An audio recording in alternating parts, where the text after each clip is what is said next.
नमस्कार दोस्तों, स्वागत है आपका मेरी नई कहानी शुभ अशुभ में। राम प्रसाद जी अपनी पत्नी शारदा जी की इस अजीब सी आदत से बहुत परेशान थे। ये मत करो, वो मत करो, मंगलवार है, बृहस्पतिवार है, एकादशी है या अमावस्या है, ये पेड़ शुभ है, ये अशुभ है। उनके दोनों बेटे भी उनकी इस आदत से बहुत परेशान थे। बात अगर यहीं तक होती तो भी ठीक था, वे तीनों जैसे तैसे एडजस्ट कर लेते थे। लेकिन बड़े बेटे कार्तिक की शादी के बाद तो स्थिति भयावह हो गई। शारदा जी पिछले 25-26 सालों की इस आदत को जकड़कर बैठी हुई थी। राम प्रसाद जी ने बहू के आने के बाद कितनी बार शारदा जी को समझाया, अपनी आदत को बहू पर मत थोपना, वरना किसी दिन बहुत कुछ गलत हो जाएगा। और वही हुआ। बहू, आज के दिन सिर मत धुलना, आज कपड़े मत धुलना, आज पोछा मत लगाना, आज नाखून मत काटना, आज के दिन बाजार से ये मत लाना, आज के दिन कपड़ा मत खरीदना, इस पेड़ की इस तरह से पूजा मत करना, आज के दिन ये पेड़ मत छूना। मेघा एक वेल एजुकेटेड थी और बैंक में अच्छी पोस्ट पर काम करती थी। वो ईश्वर में विश्वास करती थी, लेकिन अंधविश्वास नहीं। शाम को राम प्रसाद जी टहलकर जब घर आए तो घर जंग का मैदान बना हुआ था। बेटे बहू के कमरे से चिल्लाने की आवाज आ रही थी। बहू बोल रही थी, मैं तंग आ चुकी हूँ तुम्हारी माँ से। मुझे घर की किसी भी चीज को हाथ लगाने से पहले 100 बार सोचना पड़ता है। यहाँ तक कि मैं घर के पेड़ पौधे भी नहीं छू सकती। और तो और जब मेरे ऑफिस की हफ्ते के बीच में छुट्टी होती है और मैं अपने रूम की सफाई करती हूँ तो वे टोकती है। अगर मैं कपड़े धुलती हूँ तो बोलती है, बहू आज बृहस्पतिवार है, कपड़े मत धुलना। और मेरे बाल बहुत घने हैं, इसीलिए मैं जब भी हफ्ते के बीच में छुट्टी होने पर सिर धुलती हूँ तो वे बोलती है, बहू आज सिर मत धुलना, ये अशुभ है क्योंकि आज बृहस्पतिवार है। और भी न जाने क्या क्या। मैं किसी दिन पागल हो जाऊंगी तुम्हारी माँ के चक्कर में, इसीलिए मैं जा रही हूँ। मुझे मेरी कंपनी वालों ने फ्लैट दे दिया है, मैं अब वहीं रहूंगी। तुम्हारा मन करे तो आ जाना, वरना देख लेना, जैसी तुम्हारी मर्जी। ये कहकर वो अपना बैग लेकर बाहर निकल गई। राम प्रसाद जी उसे देखते रह गए। उनकी भी समझ में नहीं आ रहा था कि वो बहू को क्या कहकर रोके। ये कहानी किसी एक घर की नहीं बल्कि हजारों घर की है। दरअसल पिछले समय में पानी कुओं से या फिर दूर से लाया जाता था और औरतों के बाल घने होते थे। रोज रोज कुओं से इतना पानी लाना असंभव था, इसीलिए औरतों ने हफ्ते में कुछ दिन छोड़कर सिर धोने के दिन बनाए।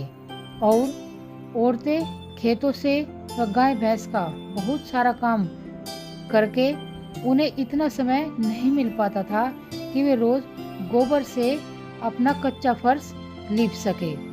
इसीलिए उन्होंने इसके लिए भी कुछ दिन बनाए हुए थे।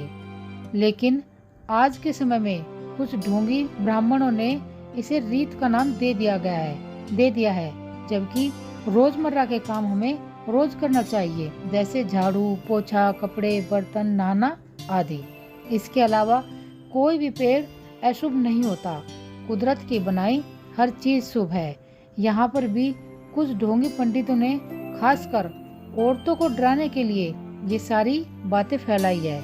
मतलब ये तो वही बात है कि घर में गुलाब का पेड़ मत लगाओ क्योंकि उसमें कांटे हैं, लेकिन जरूरत हो तो सड़क से दूर्वा उठा लाओ। कुछ औरतें, कुछ ब्राह्मण बोलते हैं कि मनी प्लांट का पौधा लगाने से घर में लक्ष्मी आती है। और उस कमाने वाले मर्द का क्या, जो सुबह से लेकर शाम तक काम करता है। आपने कभी ध्यान दिया हो कि ये कुछ पाखंडी ब्राह्मण बोलते हैं कि अगर घर की औरतें ये करे तो ये होगा, अगर ये नहीं करेगी तो अशुभ होगा। वे मर्दों का नाम कभी नहीं लेते क्योंकि उन्हें पता है कि चोट कहाँ करनी है। खैर, राम प्रसाद जी और कार्तिक को समझ नहीं आ रहा था कि क्या करे। तभी फोन की घंटी बजी।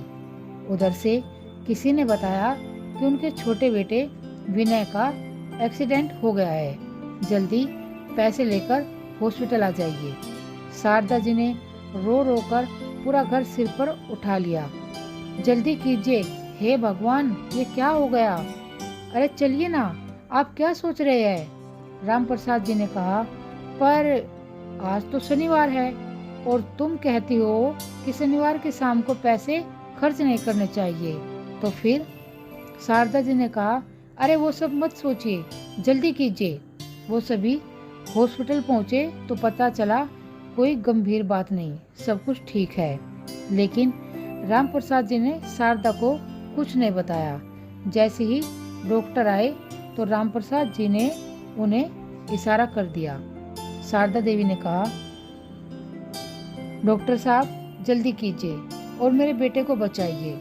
डॉक्टर साहब ने कहा, माफ करना बहन जी, अभी 3-4 घंटे शुभ मुहूर्त नहीं है। ऐसे में अगर मैं कोई भी काम करूंगा या ऑपरेशन करता हूं तो वो ठीक नहीं होगा। शारदा देवी ने चीख कर कहा, ये क्या बकवास है और आप पढ़े लिखे होकर इन बातों को मानते हैं? डॉक्टर ने कहा, मैं नहीं मानता, मेरी पत्नी मानती है। अरे पर मेरा मतलब, लेकिन वो बोलते बोलते रुक गई और समझ गई। राम प्रसाद जी ने कहा, भगवान का बनाया हर दिन शुभ है, हर पेड़ शुभ है। हम इंसान के हाथ में एक ही चीज है, वो है अच्छे कर्म। वो करो, बाकी सब प्रभु के हाथ में छोड़ दो। शारदा देवी ने अपनी गलती को स्वीकार किया और अपनी गर्दन झुका ली। नमस्कार।